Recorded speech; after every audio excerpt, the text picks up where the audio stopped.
అవమానిస్తున్న తెలుగు తమ్ముళ్లను ఎదుర్కొనేందుకు సీనియర్ రాజకీయ నాయకుడు రాయపాటి సాంబశివరావు సిద్ధమవుతున్నారు. ఇప్పుడు ఆయన చూపిస్తున్న చుక్కలు చూసి తెలుగు తమ్ముళ్లు బెంబెలెత్తుతున్నారు. రాజకీయాల్లో రాటు తేలిన వ్యక్తి రాయపాటి సాంబశివరావు. కాంగ్రెస్లో ఉన్ననాళ్లు చక్రం తిప్పిన ఆయన 2014 ఎన్నికల సమయంలో టీడీపీలోకి జంప్ అయ్యారు. సైకిల్ పార్టీ చక్రాన్ని తిప్పాలని ఆయన తెగ ఉబలాట పడినా తెలుగు తమ్ముళ్లు ఎక్కడికక్కడ రాయపాటి వేగానికి బ్రేకులు వేశారు. ఎంపీగా గెలిచినా రాయపాటికి టీడీపీలో గుర్తింపు లేకుండా పోయిందన్నది వాస్తవం. ఈ మాటలు చెప్పుకుని రాయపాటి బాధపడిన సందర్భాలు కూడా ఉన్నాయి. తనలాంటి వారు టీడీపీలో ఇమడలేరనే మాట కూడా రాయపాటి నోటి నుంచి వచ్చింది. తన రాజకీయ అనుభవం ముందు ఇప్పుడున్న టీడీపీ ఎమ్మెల్యేలంతా బచ్చాలుగా ఊహించుకునే రాయపాటి ఇప్పుడు వారికి చెక్ చెప్పే ప్రయత్నాలు ప్రారంభించారు. ఒక్కొక్కరికి చుక్కలు చూపిస్తున్నారు. ఆయన చేసిన మొదటి పని తన రాజకీయ శిష్యుడు డొక్కా మాణిక్యవరప్రసాద్ను టీడీపీలోకి తీసుకురావడం.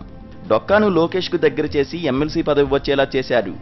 తనకు గుర్తింపు రానివ్వకుండా అడ్డుకుంటున్న సీనియర్ నేతలకు చెక్ చెప్పాలంటే తన చేతికి మట్టి అంటకుండా పని పూర్తి చేయాలని రాయపాటి ప్లాన్ వేసినట్టు కనిపిస్తోంది. ఈ క్రమంలోనే డొక్కాను తెర మీదకు తెచ్చి గేమ్ ఆడడం మొదలుపెట్టారు. త్వరలో జరిగే మంత్రివర్గ పునర్వ్యవస్థీకరణలో డొక్కాకు మంత్రి పదవి కూడా ఖాయమంటున్నారు. సాంఘిక సంక్షేమ శాఖ మంత్రి రావెల కిషోర్ బాబును పదవి నుంచి తొలగిస్తారన్న ప్రచారం జరుగుతున్న క్రమంలో అదే సామాజిక వర్గానికి చెందిన డొక్కాకు మంత్రి పదవి ఇస్తే సామాజిక వర్గంగా ఎలాంటి వ్యతిరేకత రాదని, పైగా డొక్కా గతంలో మంత్రిగా కూడా పనిచేసినందున అది టీడీపీకి కలిసొస్తుందని లోకేష్కు బాగానే ఎక్కించారు.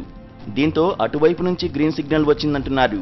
గుంటూరు జిల్లాలో రాయపాటి వ్యతిరేకులందరికీ ఇదొక పెద్ద షాక్ ట్రీట్మెంట్. రాయపాటిని వ్యతిరేకించే ఆలపాటి రాజా, ధూళిపాళ్ల నరేంద్ర, ఎరపతినేని శ్రీనివాసరావు వంటి వారు మంత్రి పదవి కోసం ఆశగా ఎదురుచూస్తున్నారు.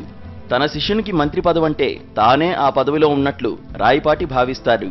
కాంగ్రెస్లో విద్యాశాఖ మంత్రిగా రాయపాటికి కావలసిన పనులన్నీ డొక్కానే దగ్గరుండి చేసి పెట్టించారు. ఇప్పుడు మళ్లీ అదే సీన్ రిపీట్ అయ్యే అవకాశం ఉండడంతో టీడీపీలోని రాయపాటి ప్రత్యర్థులకు గొంతులో పచ్చి వెలక్కాయ పడినట్లయింది. మరి ఈ ఫార్ములా ఎంతవరకు వర్కౌట్ అవుతుందో